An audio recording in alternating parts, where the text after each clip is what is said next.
Welcome to Big Blend Radio, where we celebrate variety and how it adds spice to quality of life. Alalle, alalle, alalle, kulle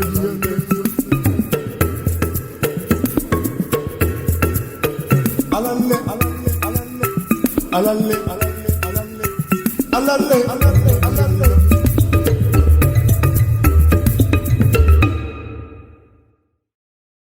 Welcome to the Big Daily Blend, everybody. Today is Travel Africa Day.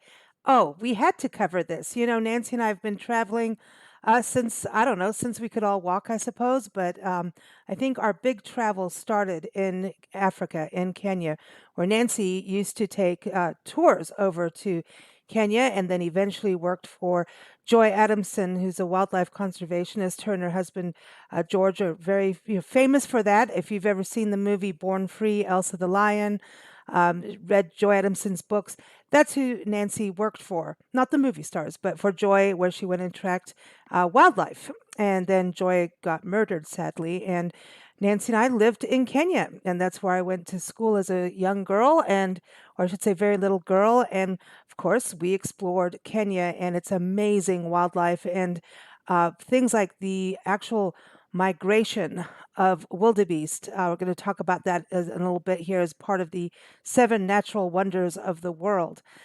We've seen everything you can imagine in wildlife in Africa. It's so biodiverse. Obviously, through climate change and hunting, or I should say, really, trophy hunting, things like that, and habitat loss. Numbers are dwindling down a little bit, but there's still so much to experience in Africa. There's still wildlife to go see, and we know a lot of people doing it. We also lived in South Africa for a number of years, and that's where Nancy started the magazine over there. So it's part of our heritage here at Big Blend Radio, and Big Blend Magazine stems from South Africa, of her doing a magazine there. And of course, we traveled the country full time for about 2 years, just like we do here, traveling full-time, visiting parks and public lands. But over in South Africa, we did that with her artwork, where she raised money and awareness for the National Cancer Association. But we did all the major parks. We went to the Kalahari Desert. We did the Garden Route. We did Kruger National Park, of course. So we really saw the wonders of South Africa, which used to have the tourism statement of being a world in one country. And we really agree. You can find penguins on the East Coast and then all the way into the Cape Town area. You could go to mountains that got snow on them. And then, of course, there's so much history. The continent of Africa, I mean, you've got the, King Tut over in Egypt, all the way down to the African Boer Wars, the Zulu Boer Wars of South Africa. You've got the Dutch East India Company coming into South Africa that brought a whole other culture into the continent. And of course, there's colonialism, not just from the British, but also the Italians, the French came into the continent as well. So Africa has over 3,000 protected areas, natural areas, including 198 marine protected areas, 50 biosphere reserves, and 80 wetland reserves. It's also home to the 7 wonders, to some of the original members of the 7 wonders of the world, including the natural wonders of the world. I mean, when you think about the wildlife you can experience in Africa, it goes from camels up in Egypt, Morocco area, all the way down to, if you get into some of the tropical areas and even the mountain areas, you could be tracking silverback gorillas in Uganda or out in Rwanda. We do have a a list of articles and podcasts, previous podcasts we've done about African destinations, Travel Africa. And one of the travel writers that is one of our Big Blend Radio podcaster, friends, is Jamie Edwards, and she's a travel writer who's traveled all over the world. And she got to go and experience the silverbacks. She's also been to Morocco. She's been all over Africa, and we have a great podcast with her. And she really says, to go to Uganda. A lot of people go to Rwanda, but she decided, I'm going to go do the Uganda part in regards to the gorillas, and she had an amazing time and gives really good tips on if that's an experience you want to do, because you do need to make reservations, and there's all kinds of protocols because they are so protected. Of course, Africa is home to the big five or the big seven: lion, leopard, crocodile, elephant, rhinos, hippos, the gorillas, like we were talking about. There's also animals like giraffe, which is, are also needing to be very protected at this point. We're losing our numbers on giraffe. So, you go to Africa and it's a land of beauty. The people are so awesome. To get into the culture, taste the food, listen to the music, and all the just the cultural stories and backbone, the heritage of the motherland, as we call, is something phenomenal. So I encourage you when you go to Africa to connect with the various cultures and tribal folks across the continent. So we've got wildlife, we've got people, we've got amazing food. You've got flowers, the biodiversity. Man, there's flowers everywhere. One of the amazing things we got to witness was in Namaqualand in South Africa. It's like a desert area up near the Kalahari, and it's like a wildflower bloom, just kind of similar to our deserts here in the States. Like right now, we've had so much snow and rainfall in the desert areas in Southern California and the Arizona desert that this year is going to be a prime wildflower season, probably. You never know. But that's the same thing in Namaqualand, is just this amazing desert with just carpeted with wildflowers. But not only do you see the wildflowers, but you see wildlife amongst the wildflowers. It's something similar to when we were in the Kalahari Desert, which is incredible. It's up in the northern part of South Africa, also bordering Namibia and Botswana. We got to see things like a lion and a cheetah walking through snow. And I mean, it's not a lot of snow, trust me, very thin amount of snow, more like a thick frost. But to see that, witness that beauty, it's just a land of contrast. That's what I'm saying. Africa is contrast. So you can see intense beauty and things like the wildflowers and the baobab trees, the cocoa booms, all the different kinds of cacti. But at the same time, you've got snakes, yes, that are deadly, but they're also really beautiful. So it's kind of like the land of beauty and the land of be aware. Let's just put it that way. So, but that's part of the joy, right? So the seven natural wonders. Let's talk about that. The Ngorongoro Crater, which I believe Nancy and I went to when I was a kid. Right, Nancy, sitting over on the side. She's shaking her head yes, nodding, I should say. This is the world's largest unbroken caldera. It is known as Africa's Garden of Eden, and often known as the fishbowl of wildlife. It is beautiful, actually. The more I think about it, it is. I do remember going there. There's also the Rift Valley. I encourage you to go and check out as well.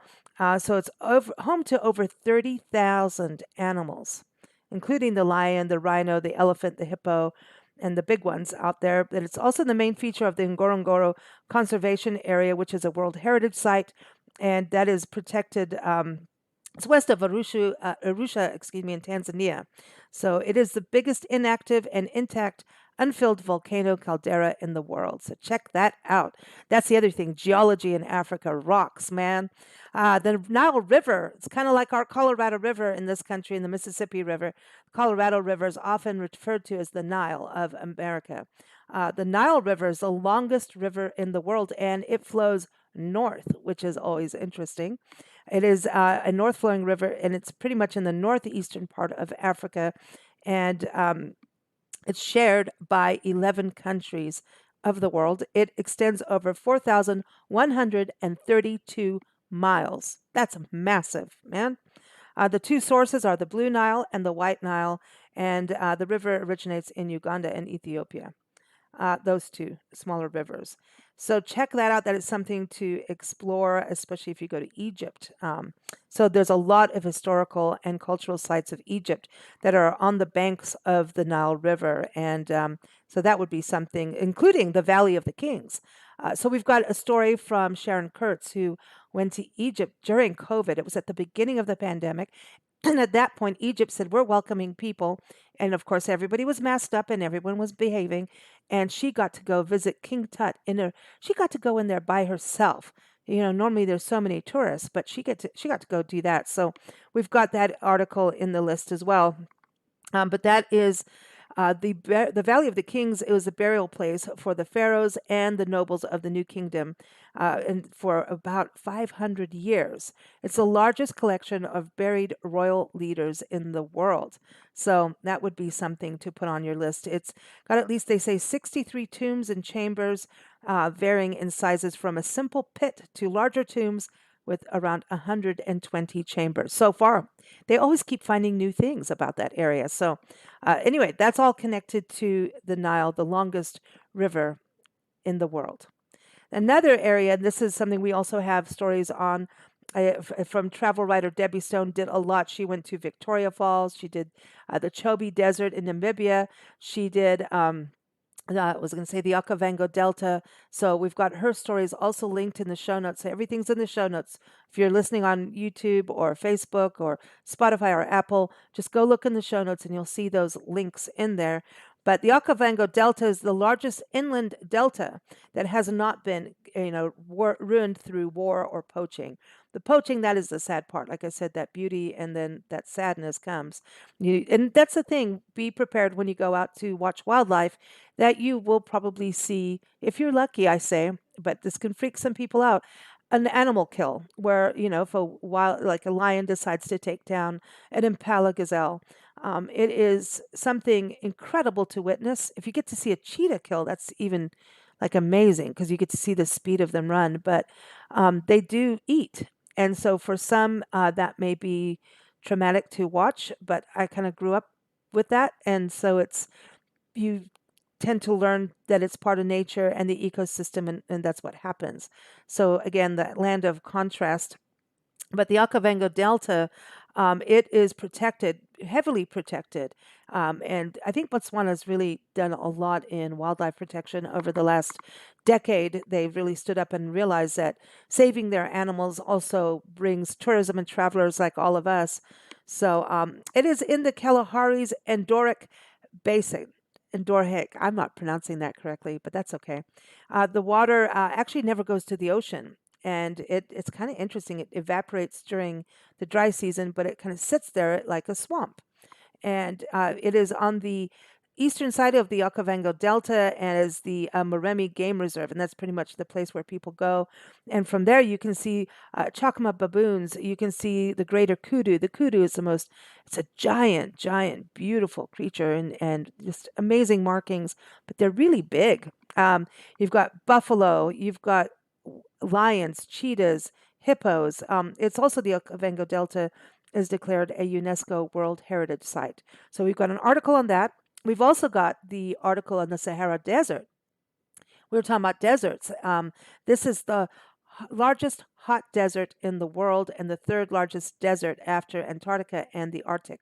Hard to think about Antarctica and the Arctic as being a desert, but they are. It ranks the highest in heat. It is 3.5 million square miles.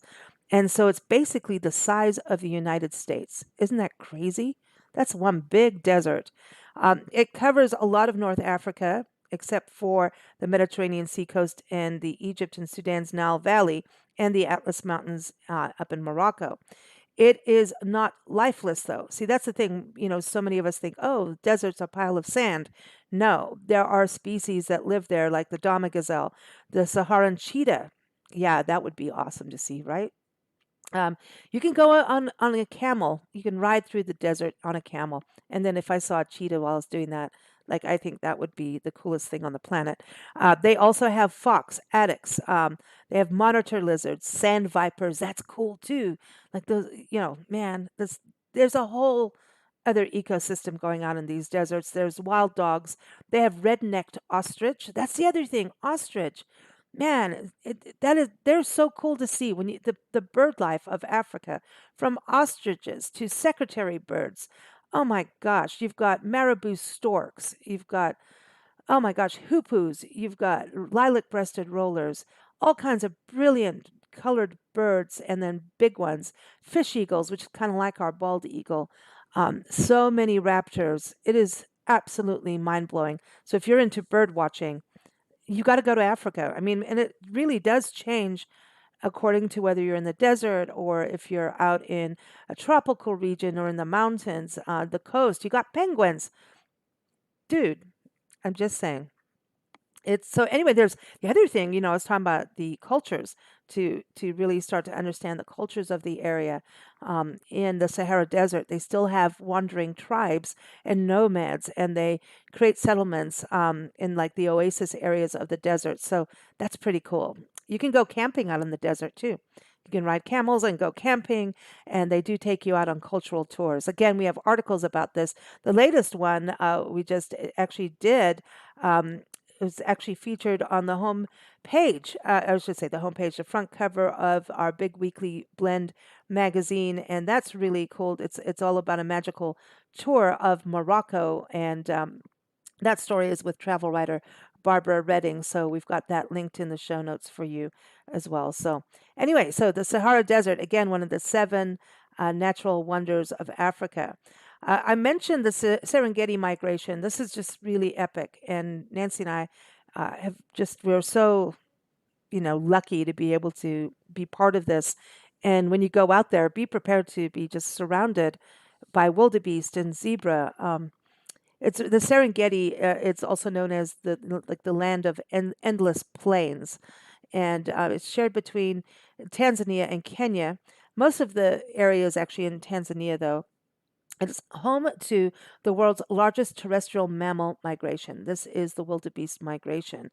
And so part of it is, this whole area is also made up of Serengeti National Park in Tanzania, and there's also different parks and things connected.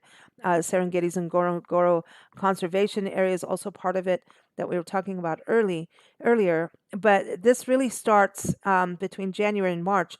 Over 260,000 zebra, 1.7 million wildebeest, 470,000 gazelles, and other game start migrating. And this is really around February. They start grazing on the grass in the Serengeti in the southeast section, and then it's baby time. And so when the end of the rains come in May, then they start moving northeast, and that's northwest, excuse me, and that's when this migration happens, and around the Grumeti River, and that goes until late June. And then by July, August, the herds go back and stay in Kenya. And so this is like a crazy thing to witness. They cross over rivers, crocodiles are snapping at them, and you will see the death part of it too, because this is not a journey. They say about 250,000 wildebeest die during this migration, but I mean they know to move, just like whales know. They go back and forth on the coast, depending on where you are, like in the Pacific coast. In late fall and early winter, you'll see them down in San Diego.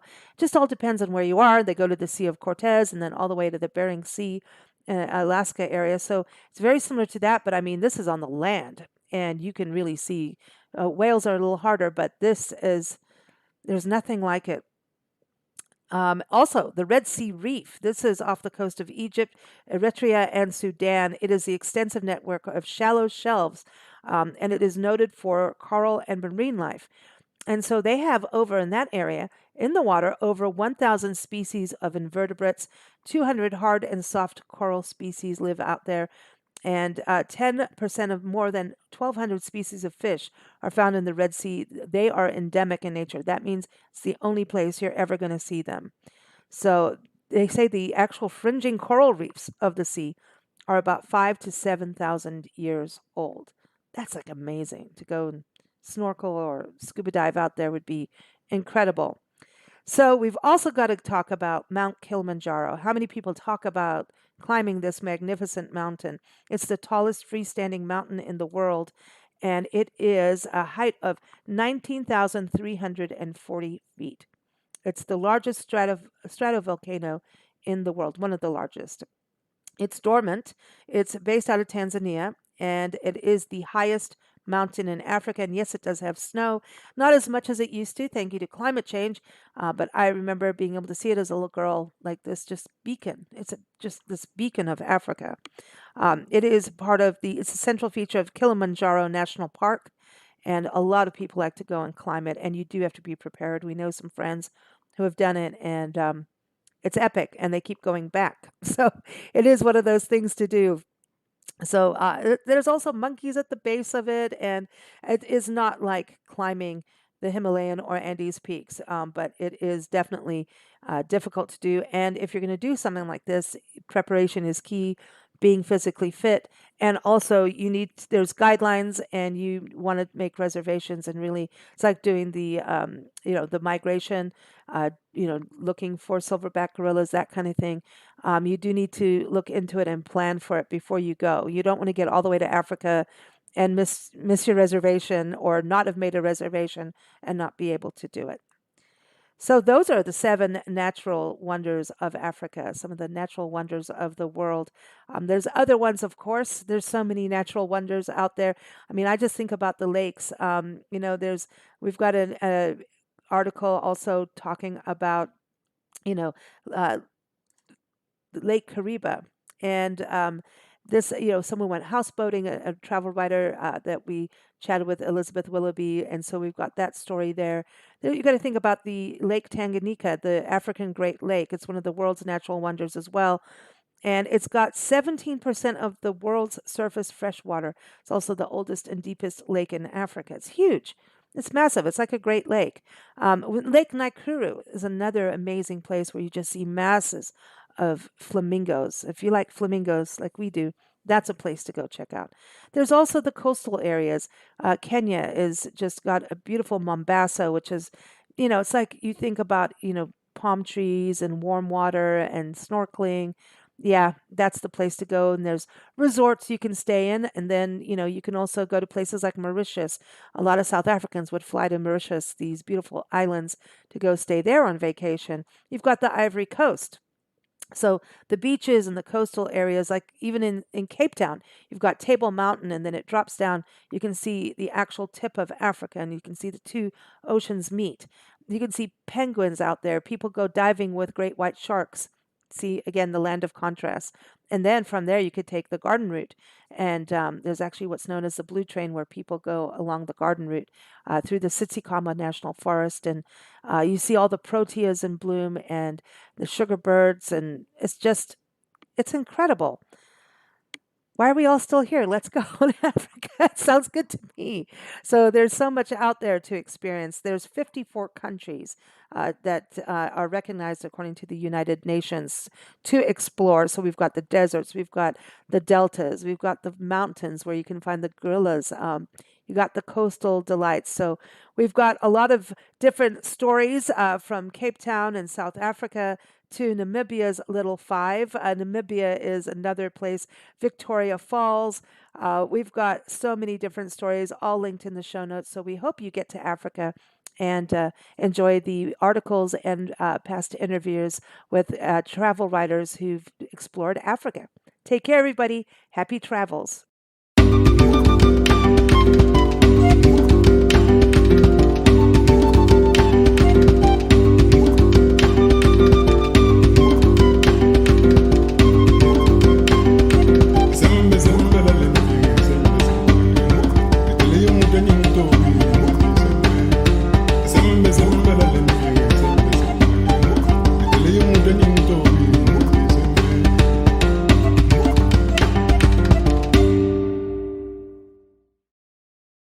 Thank you for listening to Big Blend Radio. Keep up with our shows at bigblendradio.com.